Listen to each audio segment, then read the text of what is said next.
आज आपण कैरीचे झटपट होणारे लोणचे बनवणार आहोत. तर तुम्ही हे लोणचं बघू शकता. अगदी तोंडाला बघूनच पाणी सुटलेलं आहे.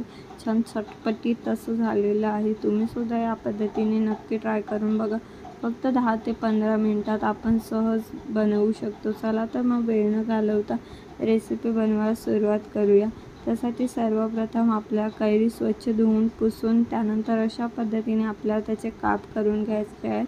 यासाठी आपल्या कोवळ्या कैरीचा वापर नाही करायचा आहे. त्यामध्ये आपण इथे हळद टाकलेली आहे आणि थोडंसं मीठ टाकलेलं आहे. छान मिक्स करायचं आहे. आणि जर तुमच्याकडे उन्हाची सोय असेल तर उन्हामध्ये हे आपल्याला 1 ते 2 तास ठेवून द्यायचं आहे. इथे आम्ही उन्हामध्ये ठेवलं होतं. त्यानंतर तुम्ही बघू शकता हे छान सुकलेलं आहे. तुम्ही फॅनखाली सुद्धा सुकवू शकता. त्यानंतर आपण घरीच मसाला बनवणार आहोत. त्यासाठी आपण राई, काळी मिरी, थोडीशी बडीशेप आणि थोडेसे मेथीचे दाणे, त्याचबरोबर आपण ही धने घेतलेले आहेत. हे मिक्सरला आपलं सर्व जिन्नस फिरवून घ्यायचे. त्यानंतर तुम्ही बघू शकता घरच्या घरीच आपला घरगुती असा लोणचाचा मसाला तयार झालेला आहे. हा मसाला टाकला की लोणचं अगदी टेस्टी बनतं. तुम्ही सुद्धा हा मसाला टाकून एकदा लोणचं नक्की ट्राय करून बघा. त्यानंतर आपण इथे पळीभर तेल घेतलेलं आहे रूम टेम्परेचरवरचं. तुम्ही हे कोमटसुद्धा घेऊ शकता. त्यानंतर आपण यामध्ये जो आपण मसाला बनवलेला होता तो घातलेला आहे 2 ते 3 चमचे. त्यानंतर आपण यामध्ये लाल तिखट घातलेली आहे 1 चमचा आणि यामध्ये आपण चवीनुसार मीठ घालणार आहोत. कारण सुरुवातीलाच आपण मीठ लावून हे उन्हामध्ये सुकवून घेतलेले होते. त्यामुळे त्याच्या अंदाजानुसार आपल्याला यामध्ये मीठ घालायचे आहे आणि छान मिक्स करून घ्यायचे आहे. तर तुम्ही बघू शकता अशा पद्धतीने आपला छान असा स्पायसी असा मसाला तयार झालेला आहे. आता 5 मिनिटासाठी आपल्याला हे मिश्रण असंच ठेवून द्यायचं जेणेकरून मसाले या तेलामध्ये छान मुरतील आणि छान असा मसाल्यांचा सुगंध येईल.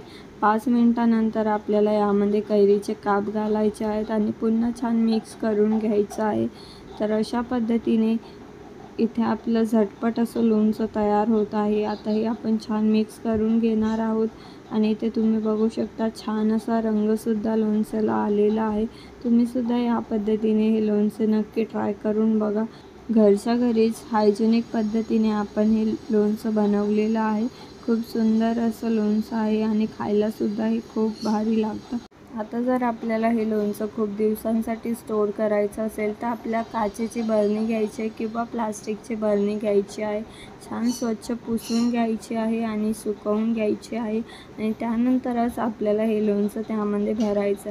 तर इथे आपण प्लास्टिकची बरणी घेतलेली आहे. त्यामध्ये लोणचं आपण भरून घेणार आहोत आणि जर तुम्हाला हे लोणचं 2 ते 3 वर्ष टिकवायचं असेल तर ही प्लास्टिकची बरणी किंवा काचेची बरणी तुम्ही उन्हामध्ये ठेवू शकता. 1 ते 2 तास उन्हामध्ये ठेवल्यानंतर तुम्ही ही बरणी अशीच ठेवून द्या. त्यानंतर हे लोणचे 2 ते 3 वर्ष खराब होणार नाही. आणि जेव्हा केव्हा तुम्हाला लोणचं हवं असेल तर तुम्ही एखाद्या वाटीमध्ये थोडं थोडं काढून घेऊ शकता जेणेकरून बरणी तुम्हाला सारखी खोलायची गरज लागणार नाही.